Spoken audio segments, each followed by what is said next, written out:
Hi, Hello, Johnny. Good to see you. nice to be seen.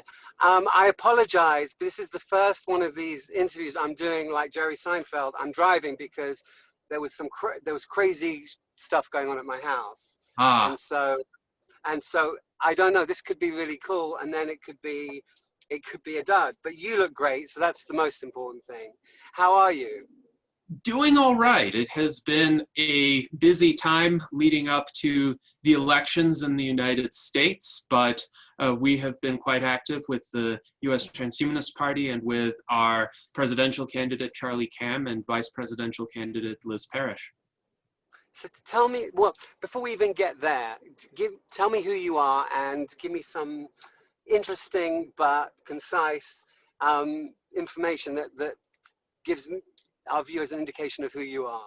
Certainly. So my name is Gennady Stolyarov II. I'm the chairman of the United States Transhumanist Party. I am the author of Death is Wrong, which is the world's first, and as far as I'm aware, only illustrated children's book on indefinite human life extension. And throughout my life, since the age of 5, I have sought to dedicate much of my time to endeavors to combat human aging and death and disease. And while I'm not a scientist or a researcher in biotechnology, I am a philosopher, an advocate, and I am involved in transhumanist politics. I would like to see transhumanism become the new paradigm for human civilization so that human societies embrace the vision of technological progress as being able to overcome virtually all of the problems that humankind faces and has faced throughout its history. And of course, the problem of human mortality is the greatest one of them all. So the US Transhumanist Party was founded in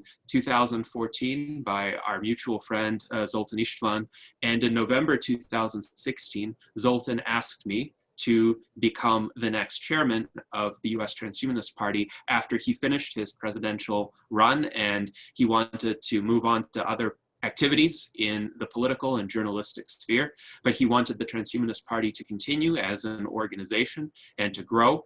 And so he asked me to essentially become the next leader of the Transhumanist Party and build up its membership, be inclusive, be a big tent organization, not take one side of the political spectrum or the other, but rather find ways to unite people around these shared goals of making a brighter future through science and technology.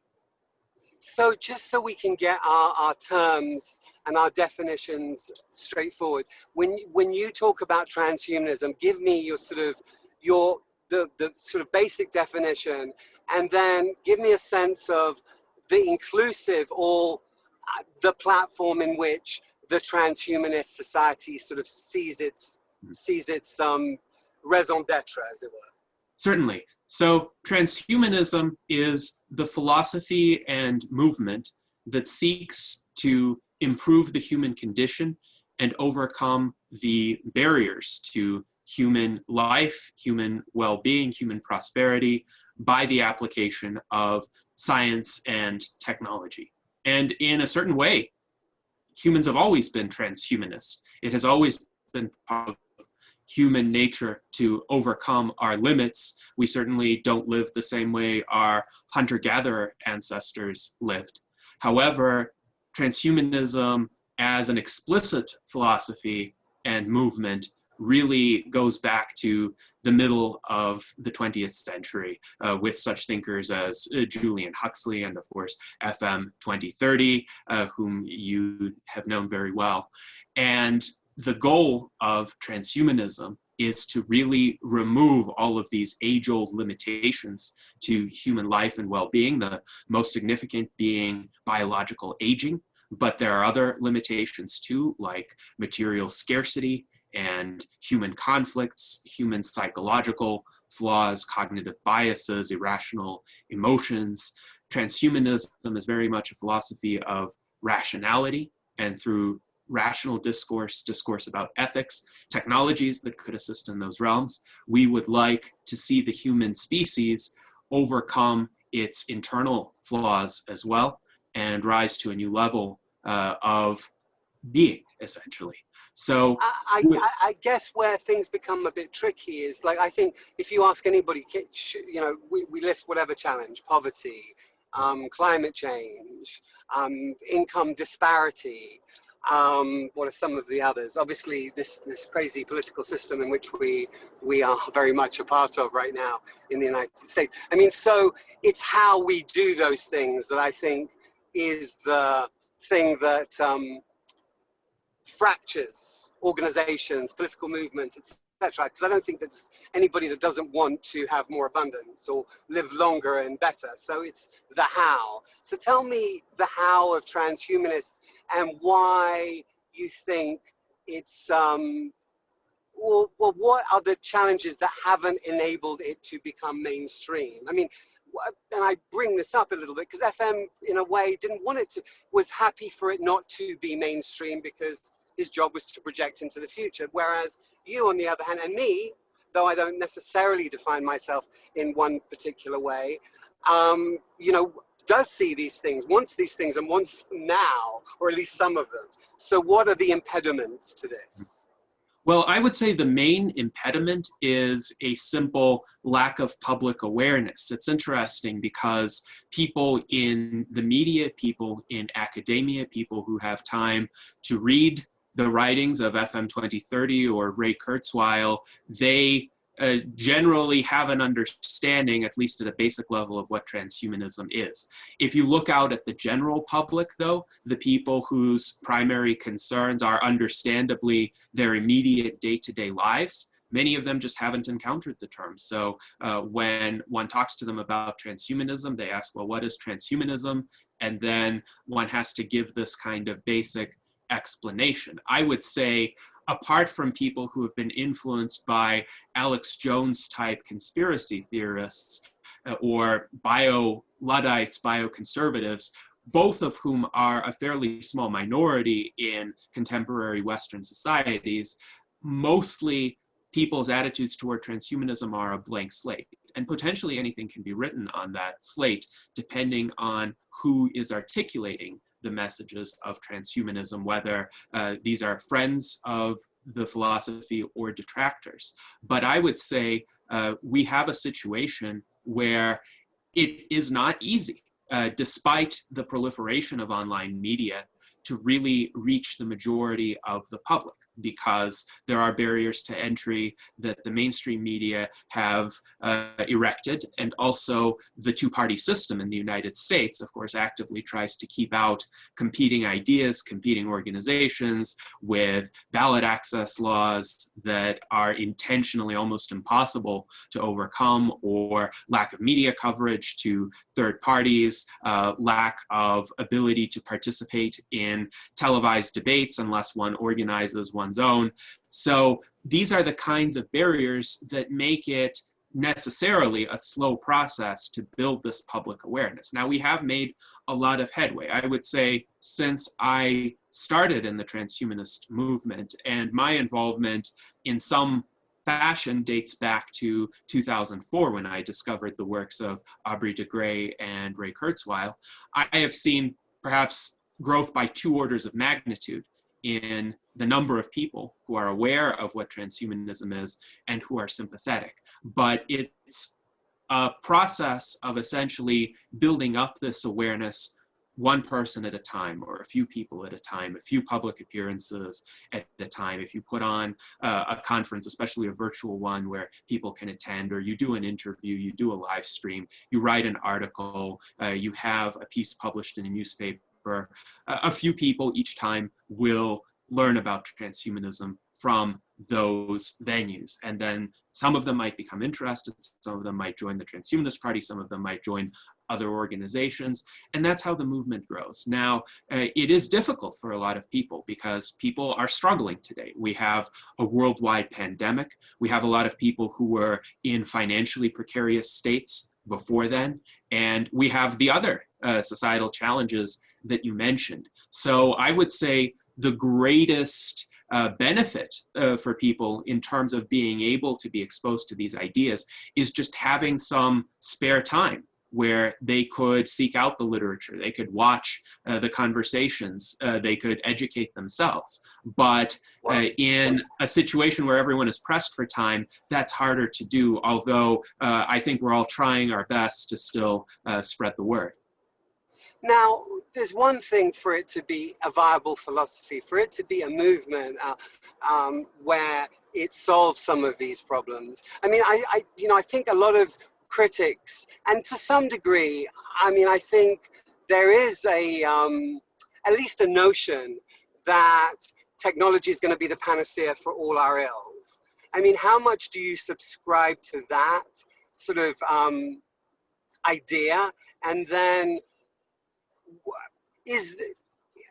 how is, if it's not just technology as a panacea, what are some of the other solutions that transhumanism or the Transhumanist Party that you're now the chair of offers? Yes. So I would say technology is a necessary part of the solution, but it's not a sufficient part of the solution. Certainly, we need technology to overcome the limits on human lifespan and also to produce the radical abundance that will solve many of the pressing material issues of our time. However, technology also needs to be applied in the right ways. There are some technologies that are quite destructive that the Transhumanist Party opposes. For instance, weapons of mass destruction or engineered viruses or technologies of mass surveillance. However, if technologies are supplemented with rational discourse, then we can go a long way to resolving these problems. I'm laughing. You know, rational discourse in today's. I mean, the thing that I guess is anxiety provoking for me is that somebody who loves technology and really thought that the internet was going to help us come together and work on things together and bring the world together, sees how it's been used to fracture and disseminate disinformation and lies, and we're living in sort of a post-fact world. I mean, so how do you explain the dissonance between the promise of the technology and where we are today? I mean, I know how FM would have probably tackled this, but I'd love to hear in your words. Certainly, and I sympathize with the remarks you just made. I myself have the same observation that especially over the past 5 years, there has been a most unfortunate fracturing of our society. These social media filter bubbles lead to essentially a lack of common ground of facts for people to relate to when discussing contemporary issues and seeking to resolve them. And I think the problem stems from the design of a lot of the social media ecosystem, how the platforms are developed not to advance some sort of shared pursuit of truth, but rather to keep people maximally engaged. And the architects of those platforms in various ways have determined that maximizing kind of affective emotional responses, which sometimes are hostile responses or responses built in fear or anger or suspicion, would be the most effective way to keep people engaged. So it's possible to have a different architecture of these kinds of platforms. I would say the early internet was better for that purpose because there weren't these social media walled gardens that tried to keep people in. Rather, there were millions of independent websites and forums and communities, each of which had a different flavor, but there was a common system of navigation among them. And so people could very freely jump among them. And that still exists today. The problem is the social media companies have become very adept at kind of pulling on the psychological levers, exploiting the evolved flaws of the human psyche. And I think I love sorry, I beg your pardon. I love this commentary and I love these ideas. I mean, the issue to me is the financial one. I mean, and there are those in the transhuman movement that are very libertarian, let's say. I mean, there's a very libertarian sort of thrust. And again, there's some aspects of that that I love. And then there are other aspects that don't, to me, make sense. And part of it is, you're right, like if these were set up with a different architecture, perhaps with a different value set, they would work not, I was going to say as intended. I guess as intended would have been to make money, so they are working as intended. But as intended from a truth basis, or at least a community basis, or at least with the idea of forming robust intellectual fact-based communities. Now, how do you incentivize, in a system, again, where some, not just transhuman, but that has a very sort of libertarian thrust, particularly in Silicon Valley anyway, how do you incentivize the powers that be to want to create such a community when actually they say in terms of their philosophies that they do, but obviously that's not the case. I mean, we're seeing it play out. We saw it play out in our last election. We're seeing it play out in Europe. We're seeing it play out in many other countries. And so I'm sorry that I'm giving you sort of practical problems, but yes, what are the solutions of incentivize, I can't even say the word. Yes. So how to incentivize the search for truth and constructive behavior on social media? That's a great question. And I would say there are some models that work, some organizations that have been successful at that. For instance, Mozilla Firefox created a browser that is essentially based on open source concepts and user privacy and security, where they intentionally say not only are they going to not track the user, but they're going to block other websites and applications that try to track the users. Or DuckDuckGo, which is a search engine that essentially promises complete privacy of one's search history, which is great for individuals. And I think it's important to understand, even for people with a libertarian persuasion, and certainly we have a lot of those in the transhumanist movement, money is not the only value.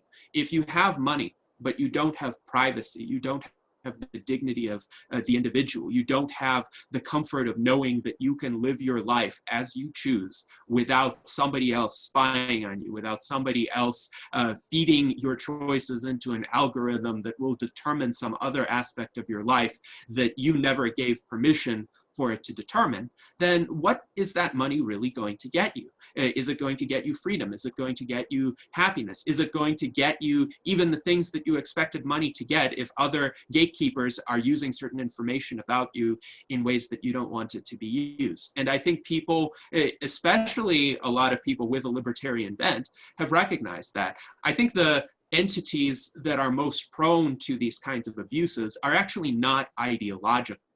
They're driven by a kind of short-termism, the quarterly earnings mentality, which is an incentive issue too. The way public corporations are structured in the United States, even if somebody is a good person, and I think actually Larry Page, Sergey Brin, Mark Zuckerberg, even Jeff Bezos are generally good people. But because they have, even Jeff Bezos, but they have publicly traded companies, and they are beholden to their shareholders.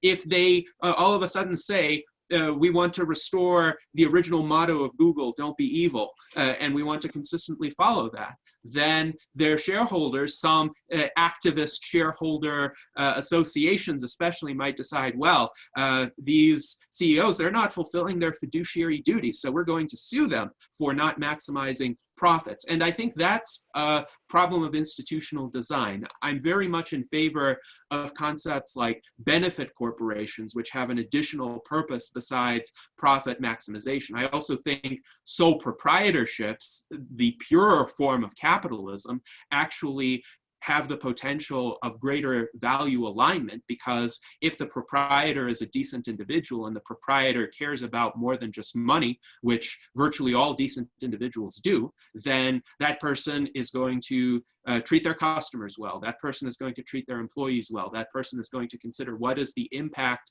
of my business, my activities on the society in which I want to live. And I think it's also important for every person to see themselves not just as a financial unit, a revenue generating unit, but as a complete human being with other priorities, other goals in life. And how does one advance the whole picture of what one seeks to achieve, the kind of life that one seeks to live, while of course trying to do well in a material sense. And I think technology also helps, because technology lifts those constraints. So if you can live fairly well, even as say a working class person or a middle class person, you're not as incentivized to squeeze every penny. If you have a comfortable material buffer, no matter what happens to your job, no matter what happens to the broader economy, then that allows more room for these more human considerations. I would say the most, let's say, cutthroat or dog-eat-dog kinds of mentalities actually arise when people are on the edges of survival, and when it really matters whether you get the next meal or not for you to engage in certain activities. That's why we have terrible, terrible activities happening in poorer countries of the world, like hunting of endangered species or massive pollution or deforestation. A lot of people engage in these activities, often at the threat to their lives, because those activities are illegal too, because they feel like they need to in order to survive. And it's a very harsh, cynical way of being, but the more prosperous we are, the more possibilities we have to avoid that. I'd like to believe that's true, and I think, in a macro sense it is true, and yet we see CEOs, and again, I can't speak to the morality or lack of morality of Jeff Bezos or anybody. Again, because these things are, you take a snapshot of one thing, he doesn't treat his workers well. Does that make him evil? I'm not. Look, it certainly doesn't make him, to me, the most honorable person in the world. If you're the richest person, you're paying your employees not the most basic of below minimum wages. That's not, but to me, it's not just the Jeff Bezos stuff. Well, and part of it, I think you're right, is because of this sort of survivalist thing. But we also see it, with big companies on the NASDAQ and so on, who are behaving amorally. So I don't really know how you imbue publicly traded companies that do have this that they have to be aware of their reports. I don't know how we imbue them. Now, sole proprietorships, and again, we see some of the stats in terms of how many there are, and yet we're also seeing, I know as the owner of a sole proprietorship, how hard it is, especially in COVID. So there's one sort of very top line question. I don't expect you to give me the most, because I don't think there is a simple answer to this. But the next thing I wanted to ask you, because I do think it's a real debate, and I know that I'm going to forget otherwise, you talked about privacy as one particular facet of things that we should be concerned about. And there's a big debate, and I'm not sure whether it's a non-debate, that we have to trust, just in terms of COVID, the contact tracing, that we should trust either the government or companies, so that we can get some real data, so that we can stop the curve of COVID. Now, is that a real debate, giving up one's privacy for the health? And what do you think of that? So there's one sort of very broad question, and then there's one more sort of in the weeds type question. I think it's a genuine discussion that needs to be had. But in terms of privacy, I think it's important to consider that privacy doesn't always mean no data sharing. It just means data sharing with consent and control by the subjects of the data. So it's entirely possible to develop a contact tracing mechanism where people opt in and they agree to share their location. If there are symptoms or contacts that could be shared, they might agree to share those. And as long as each step of that process is undertaken on a consensual or opt-in basis, that could very well be compatible with even the most fervent interpretations of privacy. Now, I do also. May I just add one caveat, because I think yeah, I mean, it's not, the consent is one thing, and obviously it should be an informed consent where both parties really understand uses, etc. But then the bigger question is trust, is the trust. I mean, in my mind, the biggest question is, you have informed consent, you need to have trust that actually they're going to do what they say they're going to do. So if you could address that too, that's why I interrupted you, because I think there are two prongs to this question. Yes, and I agree, trust is important.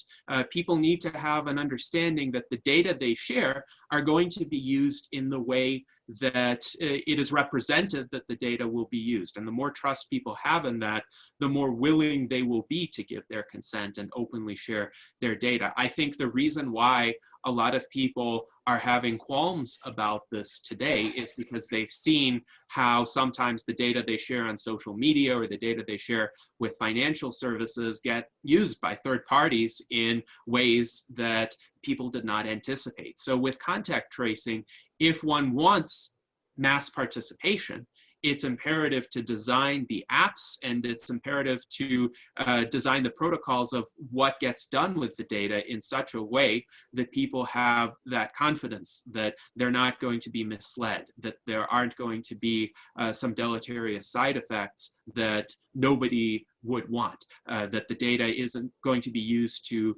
track people outside of their COVID disease risk, that the data are not going to be used to monitor them for other criminal activity, for example, or monitor their devices after the pandemic has passed. So I think transparency is very important. If the developers of these contact tracing apps come forward and explain in detailed terms what goes into the app, perhaps share the source code, because why not share the source code for these kinds of apps with a public purpose, then I think more people will have the comfort to opt in. And I think generally that is a good design practice. That's why I'm in favor of open source approaches to software where there is transparency and anyone can look at what is being done and question it and suggest improvements.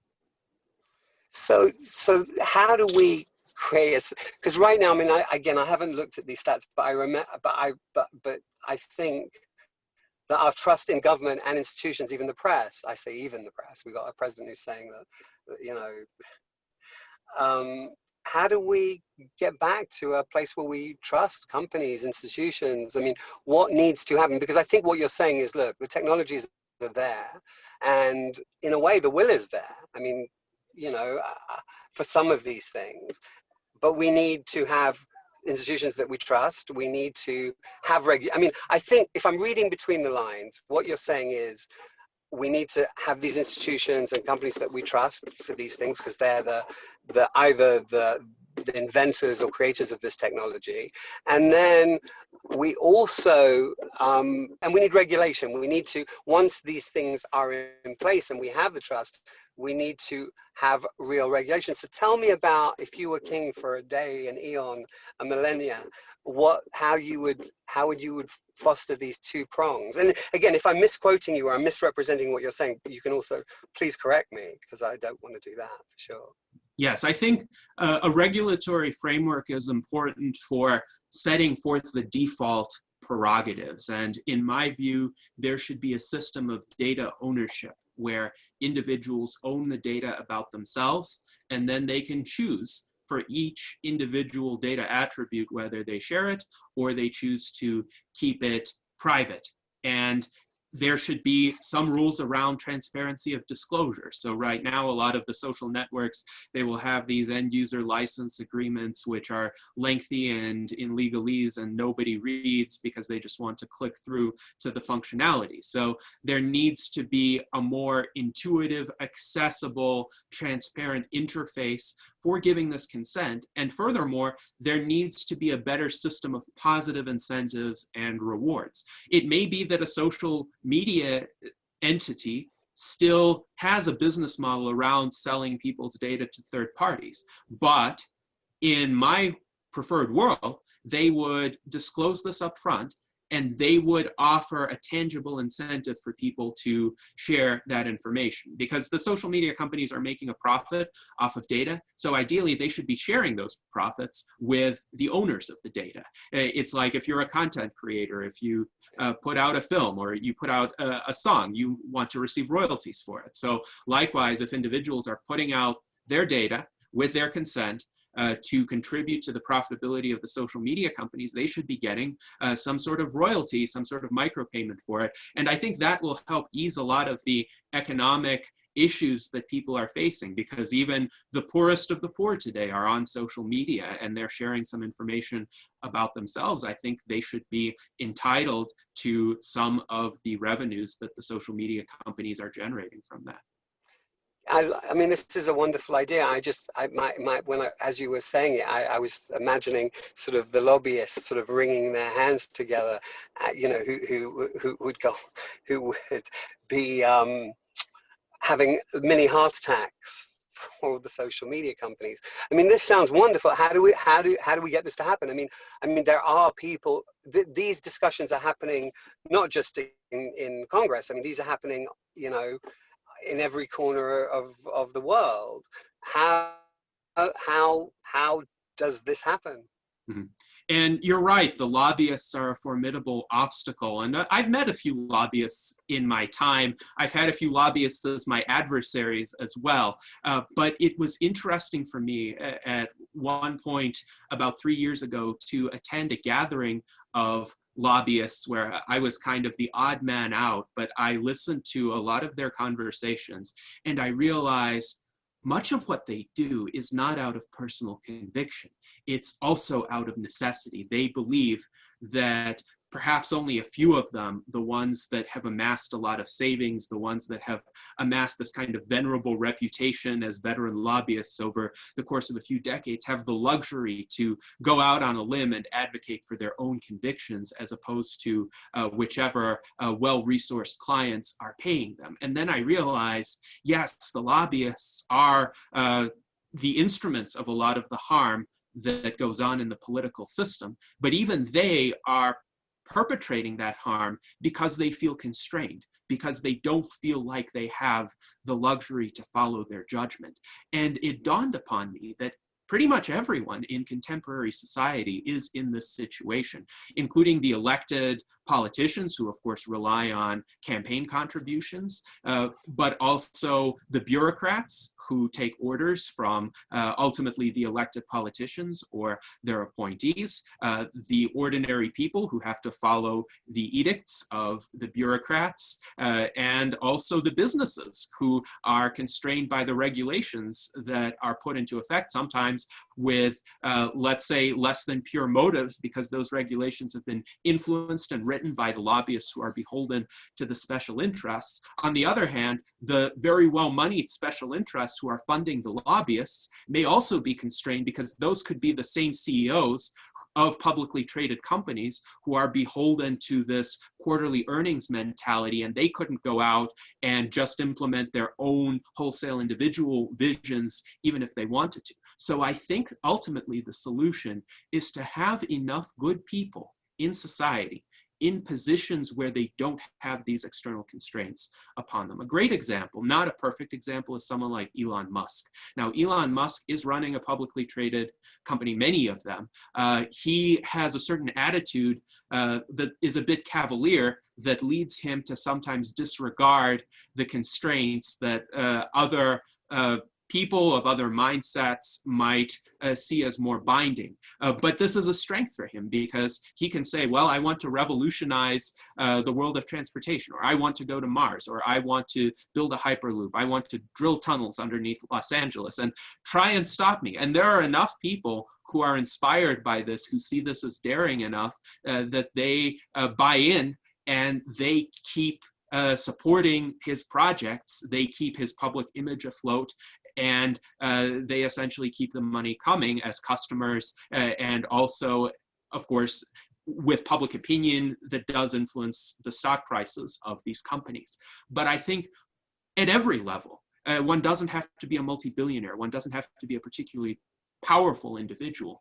One just has to have this kind of autonomy to make one's own decisions. And in designing whatever organization one is a part of, whatever movement, whatever social activity, even the way one lives one's own life, it's important to be as little beholden to other people as possible, because then one is free to follow one's own conscience, one's own judgment. And I would say the vast majority of people have some significant amount of decency in them that would be unleashed if only it were allowed to, if they didn't have these cynical survivalist kinds of calculations that they had to engage in. So one question would be, even if one has to do something for survival like that, is there something else that one can do that can be insulated from that? Like perhaps one has a day job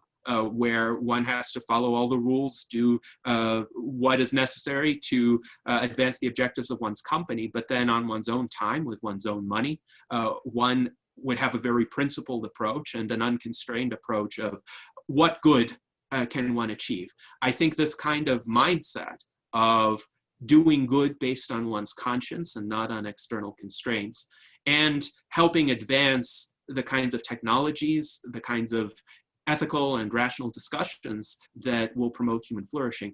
That is what needs to be cultivated in more people. And I think that kind of mindset could come to be viewed pretty much as a civic obligation for what is a worthwhile way to spend one's time if and when one is able to do that. So, we're in this pandemic, and it's easy to sort of look and say, we could have prevented, or at least prevented some of this. And I guess as somebody who's thought about the future and particularly thought about technology, and FM specifically was such a lightning rod of this telemedicine and teleeducation and all of this stuff, that in a way it kind of knocked some of the optimism out of me personally. It's not saying it's all been knocked out, but what are the lessons that we should be learning or should have learned from where we are now in this pandemic? And how can this be maybe a lightning rod, but something, a beacon of something, so that we can make some of the things that we've just been discussing happen? Yes, I think the pandemic has shown us that humans are tremendously adaptable, and it has reinforced the adage that necessity is the mother of invention. There have been transitions in the way humans have been working and communicating and learning that probably would have taken at least another decade to fully transpire were it not for this pandemic essentially leaving people with no other choice. But the technologies of telepresence that FM 2030 wrote about are here already, and they are being used already.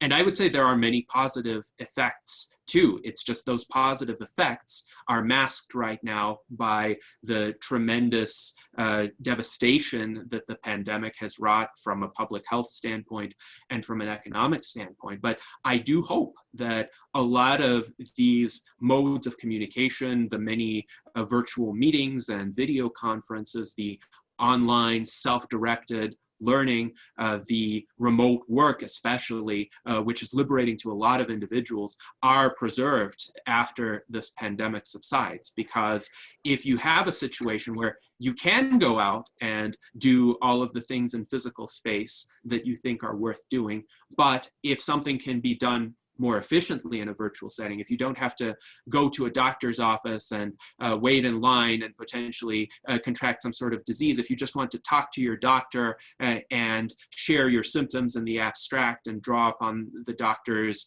expertise for what they could be, or if you don't want to sit in a stiff metal chair desk with 30 other kids in order to listen to a lecture, half of which you probably already know, but you want a more custom tailored, more flexible approach to learning, you can still do that, and it's socially accepted, and your health insurance will pay for it, or you'll satisfy graduation requirements for doing that, or you can live anywhere in the world as a knowledge worker and still report to whatever company you want to work for, wherever that headquarters is located. that would be a tremendous boost to human well-being. So I'm still hopeful that that will be done. Now, are these technologies panaceas? No, because we still have our age-old human psychology that sometimes gets in the way. And I think no matter what tools of social interaction we have, we're going to have to contend with this until we have reliable ways of altering the human psyche. And of course, we have Neuralink now, which is in the very early stages, but Neuralink can only do so much. And I think it will be decades before we actually understand how exactly we can improve the functioning of the human brain to reliably avoid these deleterious ways of thinking. Until then, the way we structure our interactions, how we set up the rules of our communication systems, what we allow, what we don't allow, what policies we set, that is going to be the key in making sure these interactions are a net benefit to humanity. So just to read between the last, pull apart your last thought, you're saying that eventually we'll be able to go in with things like CRISPR or the equivalent and take out the sort of the more aggressive aspects or violent or lizard aspects of our nature and be more empathic, gracious, community-oriented beings. But until we can actually remove those parts from a technological standpoint, we're going to have to just create systems that foster those sorts of traits. Was that a good synopsis of what you said? Yes, absolutely. And I think it has been successful to a partial extent throughout human history. Steven Pinker writes about this in great detail in his book, The Better Angels of Our Nature, with regard to how violence has really declined precipitously in the modern world as compared to prior epochs in history. Even the world wars, as devastating as they were, from a per capita standpoint, claimed many fewer lives than the typical tribal skirmish in hunter-gatherer times. So it's possible to succeed through better institutions. It's just that right now, in spite of all of the success that has happened historically, there are still many challenges, there are still many flaws to overcome, and there are still many systems that are not as well designed as they should be. When we were originally thinking about our movie, I caught a lot of flack for some of the more, just some of the plot points, and the plot point, particularly this idea that the whatever technology was going to be used to bring FM back would only be used for us, the elite. And then when the film first came out, this was literally going on in the United States, and I don't think this was hyperbole, where very rich people were getting tested and very rich people were getting treated, and the rest of the country wasn't. I mean, given this and given where we are now, yes, I agree that if we look at the data sets, whether it's infant mortality or literacy, we have improved. And yet some of these things, they may not be as violent, but they're certainly they're certainly not in line with you or I's vision going forward.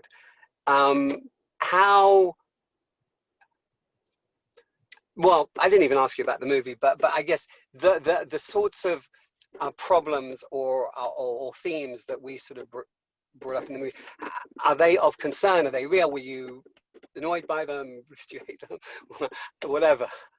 Well, I enjoyed the movie. I think it was definitely a fascinating exploration of these themes and the controversy surrounding them, because in the film, it was clearly illustrated that some people had hostility toward this kind of technological future, toward the prospect of indefinite longevity and reanimating people. But ultimately, the movie also offered hope, especially with the conclusion. I'm not going to spoil it for those who haven't seen the movie, but in my view, the conclusion offered hope that these kinds of advances can give rise to a more humane world, and in essence, another chance for individuals who envisioned a more humane world to see the world of our time and offer their wisdom, their participation in making it better. So I do think every change of that sort, every beneficial change, is a process. And we can't expect everything good to happen right away. There will be setbacks. There will be unequal access at various stages. Just like with every technology, there has been unequal access initially. But as Ray Kurzweil pointed out, every technology goes through stages. Initially, it's very expensive, unreliable, and only available to a few generally wealthy early adopters. But as time passes, as the technology improves, as more companies enter the field and try to make it affordable to more people because they want more market share, then the reliability improves. And as long as there's open access, theoretically, as long as no government is prohibiting the technology, or there's no insurmountable restriction put on by even the private sector, I think the chances of the technology reaching the majority of people in an increasingly fast time frame are very good. Now, there have been setbacks along these lines because of errors in judgment and how those technologies were initially deployed. Google Glass is a great example. I think Google made a tremendous mistake in setting up a closed beta trial where people who weren't part of that trial couldn't purchase Google Glass even if they wanted to. And as a result, the people who got into the trial were seen by everyone else as having some sort of special dispensation, as being some part of an elite that others couldn't opt into, even if they had the money. And that's where the problem comes in. If the barrier is seen as rigid rather than porous, then there will be a backlash. But even if the technology is expensive, but people think that potentially if they meet certain conditions, if they can afford it, or if they wait long enough for it to become affordable, then they could get it, then they will be more optimistic about it. I think what is key is to develop every technology with an awareness and a desire for getting it out to as many people as possible, and sooner rather than later, of course.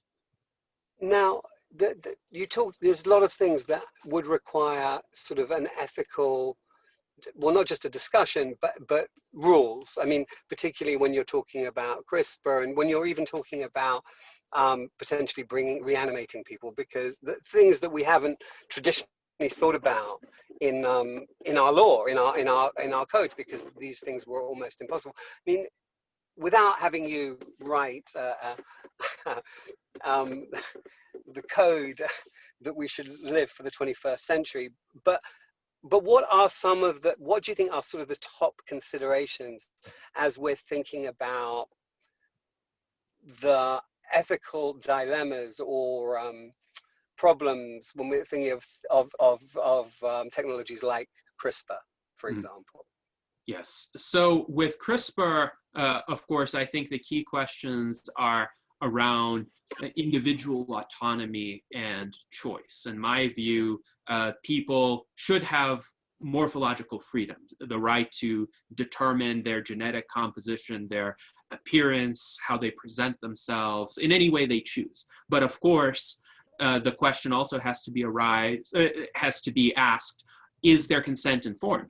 Do they know what they're getting themselves into? Because, of course, throughout history, there have been snake oil salesmen or people who just have not completely represented the possible effects. So what does informed consent constitute? If a person is willing to take on certain risks, how does one reasonably set up a framework to say either, yes, you could be exposed to those risks, but those are pretty much it, or at least give people some understanding that an unknown set of risks could happen, and they need to really be prepared for that. They need to really be willing to live with that and be under no illusion that there won't be any of those outcomes. So that's one area. The other area, but of course. Can I stop you? I love, by the way, I love the term morphological freedom. I think Zoltan was the first person to introduce me to that. I do love that term. But just to take a step back, even from, I like this discussion, but like even before we get to a place of where we can literally, you know, have wings, or, you know, be able to swim underwater or fly or whatever it is, like, you know, in society right now, where I would say that obviously top concerns are health concerns or things that are going to limit, right? Those are sort of number, because I don't think we're literally tomorrow going to have a way that we can have wings, but we can in theory have, you know, in theory now, you know, remove certain genes that give us more likelihood to have particular traits or particular diseases. Now, there's got to be some basic system around that before we get to that next stage. That's why I was interrupting you, because I wanted you to give me a sort of framework, because I don't, yes. Right, and I think the framework should be one that if it errs in the direction of allowing individuals to pursue these modifications, because the cost of inaction and the danger of inaction is sometimes quite high and quite devastating for someone who has Huntington's disease, or a predisposition toward a certain cancer, or a predisposition toward Alzheimer's disease. Wouldn't it be great to eliminate that predisposition, especially if someone knows that they're really likely to get it? Now, each situation is an individual situation, and I think people need to weigh the benefits and costs carefully, and that includes the state of advancement of the existing technology, the likelihood of side effects, what medical experts think about it, what a person's own risk tolerance is. So the answer in each situation would be an individual answer, but I think what regulators need to refrain from doing is setting a very high bar and saying you absolutely have to demonstrate safety and efficacy in these particular ways before we allow anyone to take on these treatments, because sometimes many people are in a situation where that high bar of safety and efficacy is a luxury that they will not be able to experience no matter what other scenario takes place. So someone is terminally ill already,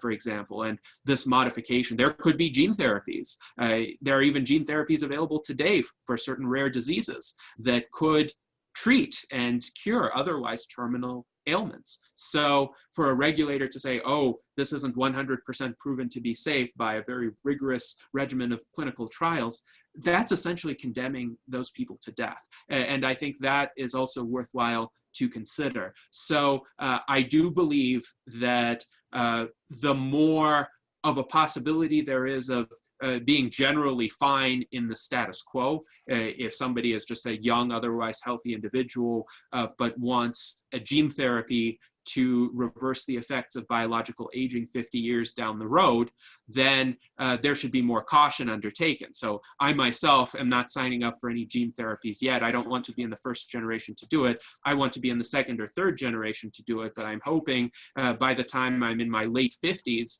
that the technologies will be far enough advanced that it would be a fairly routine medical procedure. You go into a clinic, you get your rejuvenation treatments, maybe you get a few shots administered, and then for the next 10 or 20 years, essentially you're good until your cells senesce again to biological age that you were at before you got the therapies. And then you go in again, but the treatments will have improved since that time. They will be even safer, more reliable, more affordable, and that's how you reach longevity, escape velocity. But the early pioneers, they're going to be taking some risks. The people who are 70 or 80 today, and they want to take advantage of these emerging treatments and live a lot longer, there's going to be some uncertainty as to what effects will arrive. But I have a deep respect for these individuals if they have the courage to undertake it. I have a deep respect for someone like Liz Parrish, the US Transhumanist Party vice presidential candidate, whose most famous action back in 2015 was to be the first person to obtain a combination gene therapy for the purposes of at least attempting to reverse her biological aging. That was a move that could have had a great deal of adverse side effects.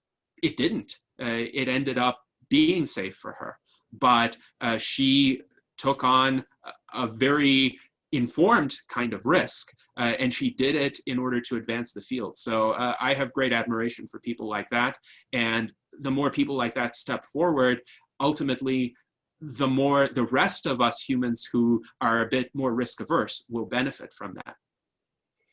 So I don't know if you've seen the show Upload. I liked it. But the concept is that in the near future, we will be able to upload our consciousness until we can then it will in this way station, and then at a certain point we will be able to unleash it to a different I don't even know what they would call it, but if you could design your upload environment, or have a sort of sense of what you would like an environment in the future that you would be uploaded to, or we choose whatever method of reanimation, what would that look like, feel like? What, for you personally, what are some of the rules or lack of rules that you would have in this second life, let's call it? Mm-hmm. So I'll give you an answer from perhaps a bit of an unusual perspective, but a really important one.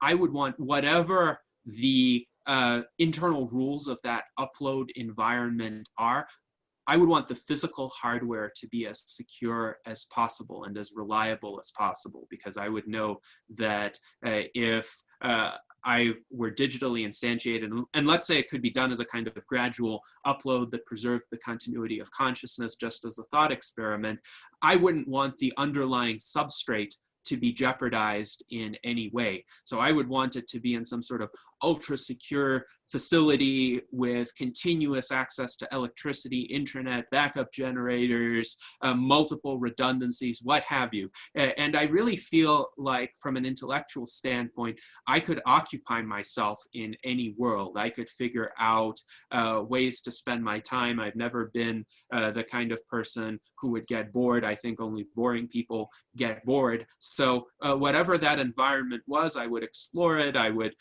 find interesting ways and interesting rules to observe within that system, or creations that I could undertake. And if you have a world, say like Minecraft, where you have a fairly basic set of rules, even, it's a procedurally generated world, you have not too vast an array of blocks, but a decent array of blocks, but you can build anything with it. So if you have this kind of open-ended world where you have a set of fathomable rules, but the range of things you can do within that structure is potentially inexhaustible, yes, I could be occupied for an indefinite amount of time doing that until somebody is able to reinstantiate me in a physical body. If that's the way it goes, that wouldn't be such a bad fate, but I need to make sure that at the level I wouldn't be able to control, the physical hardware, nobody has the ability to switch that off. No cataclysm, no social disruption is able to jeopardize that, because that is the greatest vulnerability for these kinds of virtual entities. That's the greatest vulnerability for AI in the future as well. Some people think, oh, if we have sentient artificial general intelligence, it will take over the world because it will be so much more powerful and intelligent than humans. But keep in mind, the sentient AIs could be frailer than Stephen Hawking was. Stephen Hawking was one of the most intelligent people of human history, but he had to depend on a lot of external support and a lot of externally designed technology to get to the point where through the twitch of his lip, he could type on his computer and communicate his brilliant thoughts.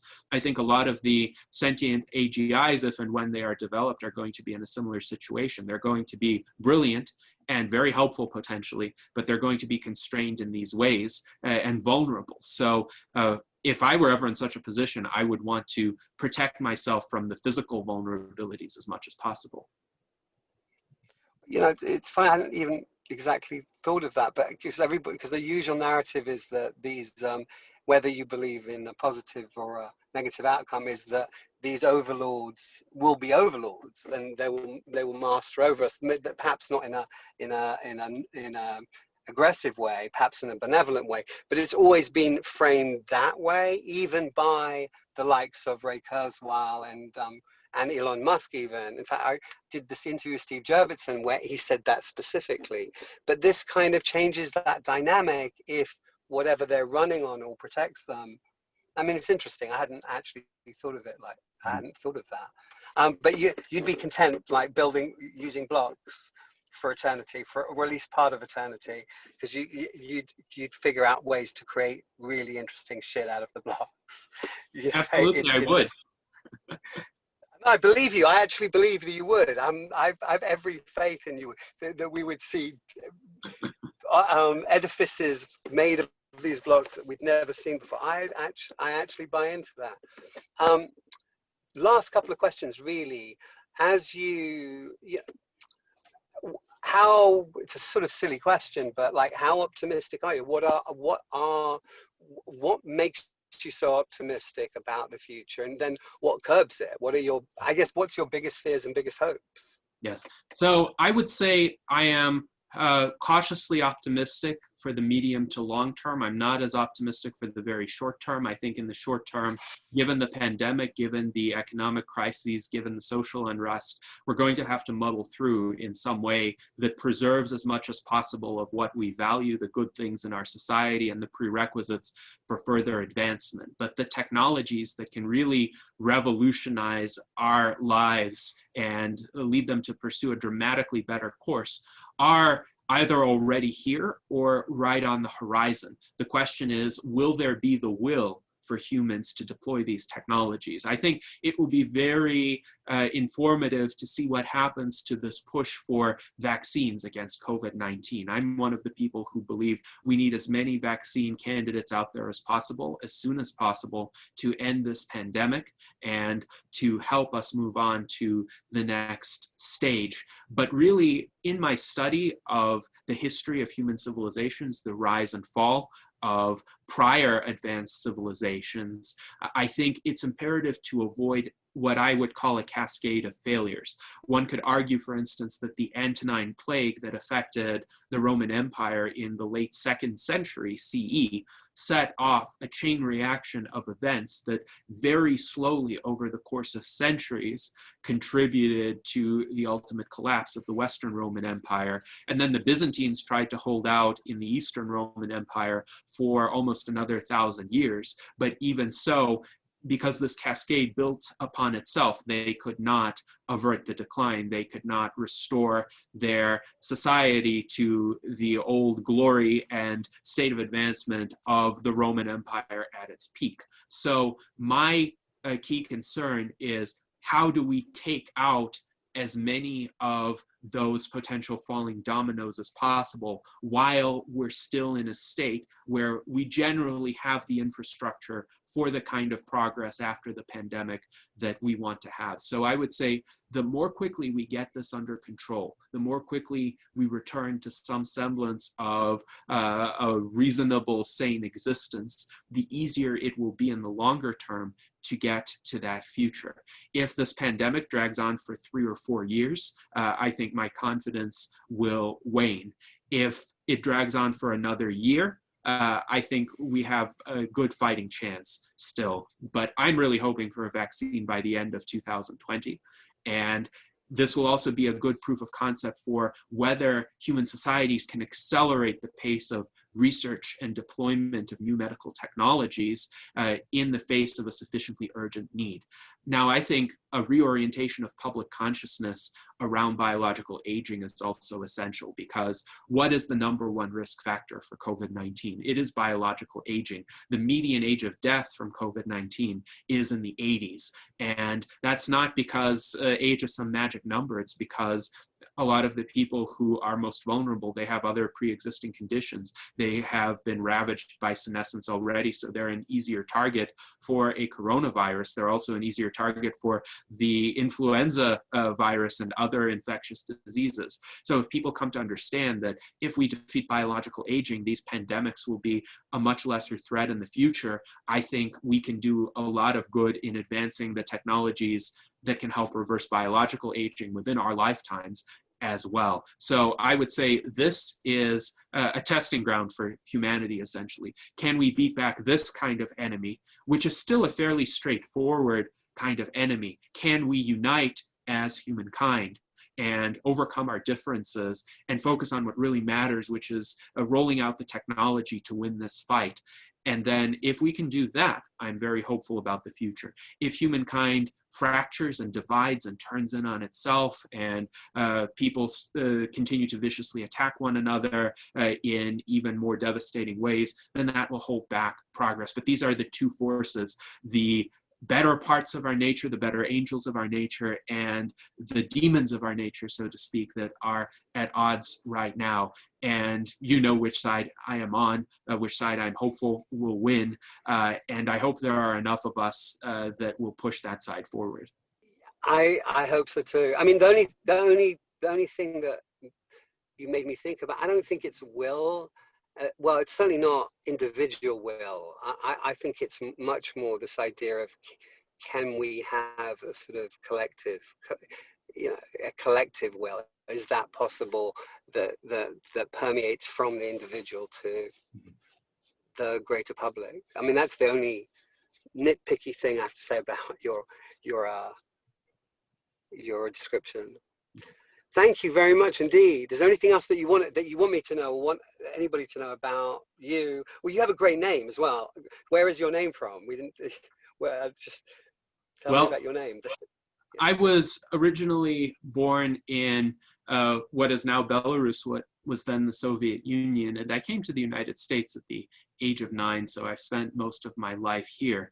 But Belarus right now is ruled by an authoritarian dictator, Alexander Lukashenko, and for those who have been following the situation there, Lukashenko has fabricated many of the elections that have led him to keep power, but the latest fabrication was so blatant that people came out in the hundreds of thousands to protest his misrule, and he has responded with extreme brutality, essentially abducting people, random people in the streets, having them beaten by his police forces, tortured. Some people have been killed, and yet people continue to come out and protest in a completely peaceful and orderly manner. They don't want to violently overthrow him, they just want him to go.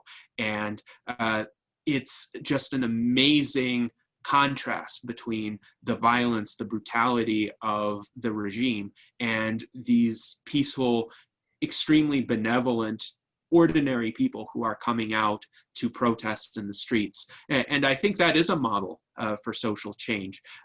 Protests can be good or bad depending on how they are deployed and what tactics are used. But if one wants to really combat and confront injustice, then it's imperative, I think, to take the moral high ground, to act out of conviction. Sometimes it takes courage, but to do it in a way that really shows what the right side of the issue is. So I think with regard to my country of origin, I really hope that could be an example of a positive transformation. We'll see what happens in the coming weeks and months, but if the people of Belarus can do it, then perhaps that kind of collective will you spoke about will be reinforced in the rest of the world. Thank you. I really hope so. I mean, there's so many terrible things going on, and as you point out, there's lots of wonderful things too. So let's hope that we move in a more positive direction. We get on the backs of I don't know, actually this is much better. We get on the backs of the angels that you talked about, the angels that are the better angels of our nature. We get on those wings and not something else. Thank you for all the work that you do, and I so appreciate your time, really. Thank you. Thank you, Johnny. I really enjoyed our conversation.